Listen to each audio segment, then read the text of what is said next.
اعوذ باللہ السمیع العلیم من الشیطان الرجیم بسم اللہ الرحمن الرحیم الحمد للہ رب العالمین والصلاة والسلام علی اشرف الانبیاء والمرسلین وعلی اہل بیتہ الطیبین الطاہرین المعصومین۔ عزیز طلبہ، السلام علیکم ورحمۃ اللہ وبرکاتہ۔ امید ہے آپ سب خیریت سے ہوں گے۔ شرح المدوم کتاب صوم درس نمبر 134 میں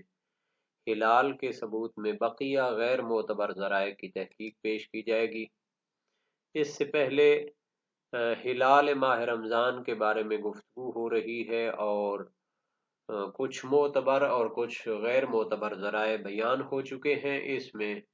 بقیہ جو غیر معتبر ذرائع ہیں ان پر گفتگو ہو رہی ہے۔ ہلال کے گرد تطوق اور روشنی کا گھیرا اور دائرہ معتبر نہیں ہوتا، اس کو بیان کیا جائے گا۔ شعبان کی آخری 2 راتوں میں چاند کا غائب ہونا معتبر نہ ہونے کو بیان کیا جائے گا۔ روایات کی روشنی میں غیر معتبر ذرائع کی تحلیل اور تحقیق پیش کی جائے گی۔ عبارت کی تشریح اور تطبیق بھی بیان کی جائے گی۔ تو ظاہر ہے کہ دنیا میں مختلف قسم کے علوم فنون پائے جاتے ہیں، تو علم فلکیات، علم نجوم اور مختلف اندازہ گیریاں، اس کے ذریعے لوگ جو ہے اول ماہ کو ثابت کرتے ہیں، لیکن ہم نے دیکھنا ہے کہ فقہی نگاہ سے اور شرعی لحاظ سے کون سے ذرائع معتبر ہیں اور کون سے ذرائع معتبر نہیں ہیں۔ فرمایا ایک اور ذریعہ اور طریقہ کہ جو شرعی لحاظ سے معتبر نہیں ہے اور اس کے ذریعے اول ماہ رمضان ثابت نہیں ہوگا، وہ ہلال کا متوق ہونا ہے، اس کے گرد تطوق یا دائرہ بننا ہے۔ یعنی اگر رات کو چاند دیکھا جائے اور اس کی ٹکی کے گرد کمزور سے روشنی کا دائرہ ہو تو یہ دلیل نہیں ہے کہ یہ دوسری کا چاند ہے اور اس سے پہلی رات جو تھی وہ پہلی کا چاند تھا اور ایک روزہ قضا کرنا پڑے۔ اگرچہ بعض فقہا اس کے برخلاف نظریہ دیتے ہیں، وہ کہتے ہیں کہ اگر چاند کے گرد دائرہ ہو ہلکے سے نور کا تو یہ علامت ہوگا کہ یہ دوسری کا چاند ہے اور اس سے پہلے ایک رات گزر چکی ہے۔ اسی طرح شعبان کی آخری 2 راتوں میں چاند کا غائب رہنا بھی شرعی لحاظ سے علامت نہیں ہے کہ اس کے بعد تیسری جو رات ہے وہ ماہ رمضان کی اول شمار ہو۔ آخری 2 راتوں میں شعبان کی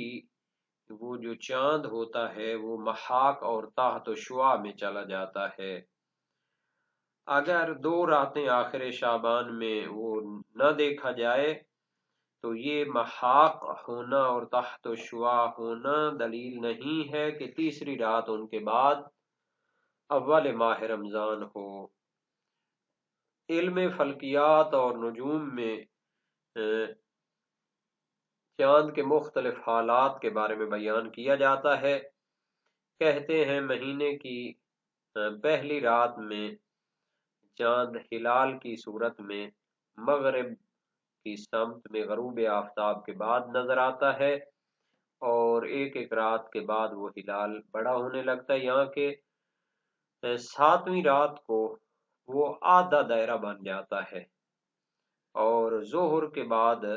نصف النہار میں 6 گھنٹے بعد وہ نظر آتا ہے اور پھر تدریجاً مزید بڑا ہونے لگتا ہے، یہاں تک کہ 14ویں کی رات کو ایک مکمل دائرے کی صورت میں مشرق کی سمت میں ظہر کے بعد 6 گھنٹے بعد یہ نظر آتا ہے اور پھر نصف نہار یعنی وسط آسمان میں جو ہے نا 12 بجے تک یہ باقی رہتا ہے۔ اس کے بعد یہ پھر آہستہ آہستہ چھوٹا ہونے لگتا ہے، یہاں کے 21 کی رات کو آدھے دائرے کی شکل میں 12 بجے کے وقت رات کو مشرق کی طرف سے طلوع ہوتا ہے، پھر ایسا ایسا کم ہوتا رہتا ہے یہاں تک کہ آخر میں جا کر ہلال کی صورت میں بن جاتا ہے۔ تو یہ جو ہلال ہوتے ہیں یا چاند کی مختلف مقداریں ہوتی ہیں، آخری جو راتیں ہوتی ہیں یہ بالکل برعکس پہلی 14 راتوں کے بالکل برعکس ہوتی ہیں. یعنی پہلے تو یہ مغرب میں طلوع ہوتا تھا، پھر بعد میں یہ مشرق کی طرف چلا جاتا ہے، اور 27، 28 اور 29 کو تو تقریباً یہ تاریک ہو جاتا ہے، یعنی ہم اس کو آنکھ سے نہیں دیکھ سکتے، اور پھر اول ماہ کو یہ کیا ہوتا ہے، ہلال کی صورت میں طلوع ہوتا ہے.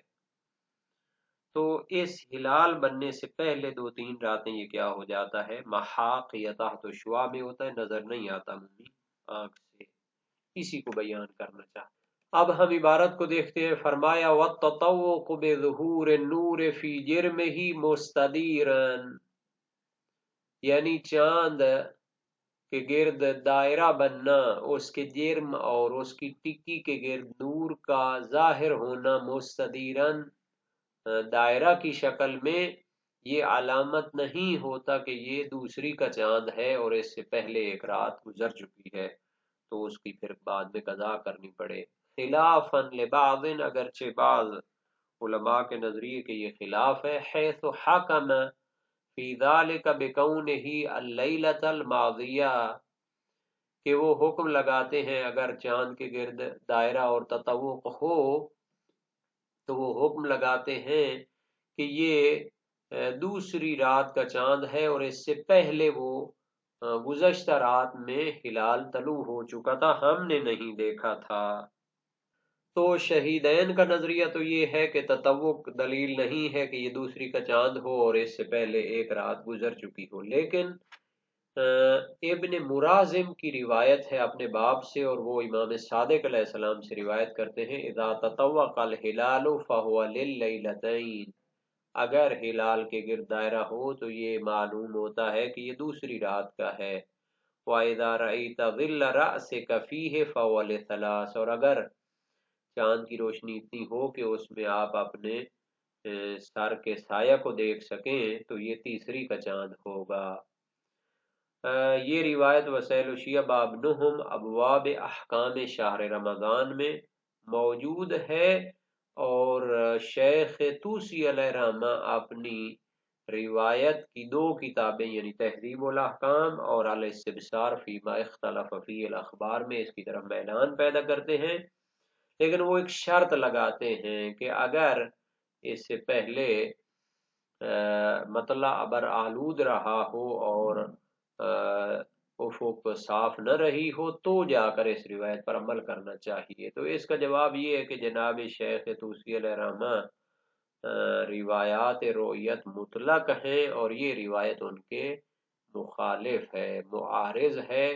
تو اس کو نہیں مانا جائے گا. والخفاء لیلتین فی الحکم بہی بعدہما، اور غیر معتبر طریقوں میں سے یہ ہے کہ اگر شعبان کی آخری 2 راتوں میں چاند مخفی رہتا ہے تو یہ بھی معتبر نہیں ہے. فی الحکم بہی بعدہما، کہ ان 2 راتوں کے بعد پھر ہلال طلوع ہونے کا حکم لگا دیا جائے، یہ معیار نہیں ہوگا. چاند ہے اب جو ہے نا جی اتنی بڑی جو ہے مثلا وسیع افق ہے، اس میں اس کے کئی جو ہے حالات گزرتے ہیں، تو اگر 2 سے زیادہ راتوں میں بھی وہ کیا ہے نظر نہیں آتا اور مخفی ہو جاتا ہے تو اس کا یہ معنی نہیں ہے کہ ہم جناب علی جن چند راتوں میں وہ نظر نہیں آتا اس کے بعد والی رات کو ماہ رمضان شمار کر لیں. معیار شرعی کو ہم نے دیکھنا ہے. یہ اندازہ گیریاں کبھی صحیح ہو جاتی ہیں، کبھی معتبر نہیں ہوتی یا خطا ہو جاتی ہیں.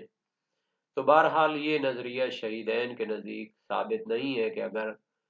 شعبان کے آخر میں 2 راتیں چاند مخفی ہو جائے تو اس کے بعد والی رات کو رمضان بنا دیا جائے، یہ شرعی علامت نہیں ہے. خلافا لما روی فی شواذ الاخبار من اعتبار ذلك کلہ، شہید ثانی فرماتے ہیں یہ جو فتویٰ ہے یہ بعض ان روایات کے مخالف ہے جو شاذ روایات ہیں، کہ ان میں اس چیز کو معتبر قرار دیا گیا ہے کہ اگر 2 راتیں مخفی ہو جائے تو تیسری رات کو ماہ رمضان قرار دے لیں۔ تو بہرحال اس میں علم نجوم و فلکیات کے ماہرین کا کہنا یہ ہے کہ 28 کی شب سے محاق اور مخفی ہونا اس کا شروع ہو جاتا ہے، اور بعض اہل حیات کا قول ہے کہ 27 سے یہ شروع ہو جاتا ہے، اور یہ 2 راتیں 3 راتیں کیا ہوتا ہے پھر چاند نظر نہیں آتا۔ اگر ماہ اور چاند جو ہے 29 کا ہو تو یہ پھر اس سے پہلے 3 راتیں ہونا چاہیے، اور اگر 30 کا ہو تو پھر کیا ہے اس طرح اس سے 2-3 رات جو ہے نا نظر نہیں آنا چاہیے۔ لیکن بہرحال چونکہ افق کے حالات اور آسمان کے حالات بدلتے رہتے ہیں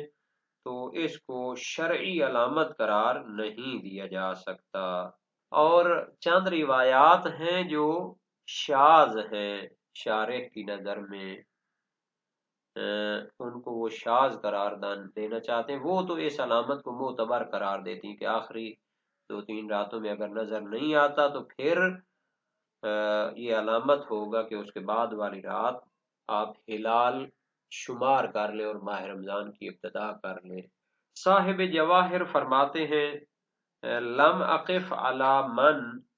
افتا باعتبار الخفاء لیلتین فی الحکم بخروج الہلال بعدما ولا خبر دال علیہ، کہ مجھے نہ کوئی ایسا فقیہ اور مجتہد ملا ہے جو 2 رات چاند کے مخفی رہنے کے بعد والی رات کو ہلال قرار دیتا، اور نہ ہی اس کی دلیل کوئی روایت میں نظر آئی ہے۔ یعنی وہ گویا شہید ثانی پر اشکال کرنا چاہتے ہیں کہ آپ نے وہ روایتیں دیکھی ہیں لیکن ہمیں تو نہیں پہنچی۔ ہاں ایک روایت ہے 1 رات مشرق میں اگر چاند نظر نہیں آتا تو پھر وہ 1 رات کے لیے، وہ داؤد رقی کی روایت امام صادق علیہ السلام سے اذا طلب الہلال فی المشرق غدوۃ فلم یرا فہو ہنا ہلال جدید رؤیا ام لم یرا، کہ جب مشرق میں صبح کے وقت ہلال کو دیکھا جائے اور نظر نہ آئے تو وہ کیا ہوگا پھر ہلال جدید ہوگا اس کے بعد والی رات، چاہے نظر آئے یا نہ آئے۔ تو یہ روایت بھی اخبار رؤیت کے معارض اور مخالف ہونے کی صلاحیت نہیں رکھتی۔ اخبار رؤیت معتبر اور کثیر ہیں تو ان کو رد نہیں کیا جا سکتا، انہی پر مسلمانوں کا عمل جاری ہے۔ تو یہ جو باقی علامات چاہے روایات میں ہوں چاہے بعض فقہا کے کلام میں ہوں، یہ غالبی علامات ہیں، یعنی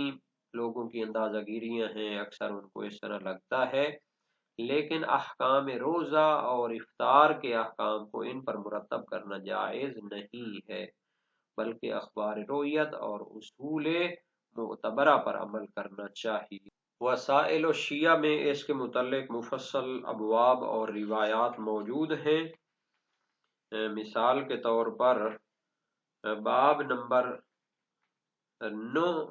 9 جو ہے چاند کے شفق کے زائل ہونے کے بعد غروب ہونے یا اس کے توقدار ہونے یا اس میں سر کے سایہ کے نظر آنے یا مشرقی جانب سے اس کے مخفی ہونے کی علامتوں کا کوئی اعتبار نہیں ہے۔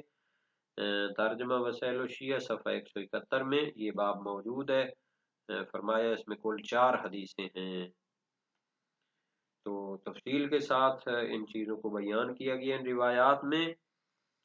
اور باب نمبر 10 میں ہے کہ گزشتہ سال جس دن ماہ رمضان کی یکم تھی اس کے 5ویں دن، اور یکم رجب کے 60ویں دن، اور جس روز گزشتہ سال عید قربان تھی اسی روز اس سال ماہ رمضان کی یکم سمجھ کر روزہ رکھنا مستحب ہے مگر واجب نہیں ہے۔ اس میں کل 8 حدیثیں جن میں سے 2 مقررات کو قلم زد کر کے باقی 6 کا ترجمہ کیا گیا ہے۔ تو یہ جو سابقہ مثلا تھے مسائل ان کی طرف بھی اشارہ ان میں پایا جاتا ہے، اور صفحہ 174 میں باب 11 میں موجود ہے چاند 2 عادل مردوں کی گواہی دینے سے ثابت ہو جاتا ہے، صرف عورتوں کی گواہی سے ثابت نہیں ہوتا۔ اور جب آسمان پر بادل نہ ہوں، گواہیاں باہم معارض ہو جائیں، تو پھر 50 آدمیوں کی گواہی معتبر ہوتی ہے۔ اس میں 17 حدیثیں، 3 کو چھوڑ کر باقی 14 کا ترجمہ کیا گیا ہے۔ اور اس سے پہلے باب نمبر 8 میں بھی مفید جو ہے متعلقہ روایات ہیں۔ زوال آفتاب سے پہلے یا اس کے بعد چاند کے نظر آنے کا کوئی اعتبار نہیں، پس اگر ماہ رمضان کی ابتدا میں ایسا اتفاق ہو تو اس دن کا روزہ واجب نہیں، اور اگر اس کے آخر میں ایسا ہو تو اس دن افطار جائز ہے۔ کل 8 حدیثیں ہیں، 1 کو چھوڑ کر باقی 7 کا ترجمہ کیا گیا ہے۔ تو معصومین کی بہت زیادہ روایات میں جس چیز کی تاکید کی گئی ہے وہ ہے کہ افطر للرؤیا وصم للرؤیا، روزہ رکھنا بھی چاند کو دیکھ کر اور روزہ کھولنا بھی، یعنی شوال کا ہلال بھی دیکھ کر عید بنائی جائے گی۔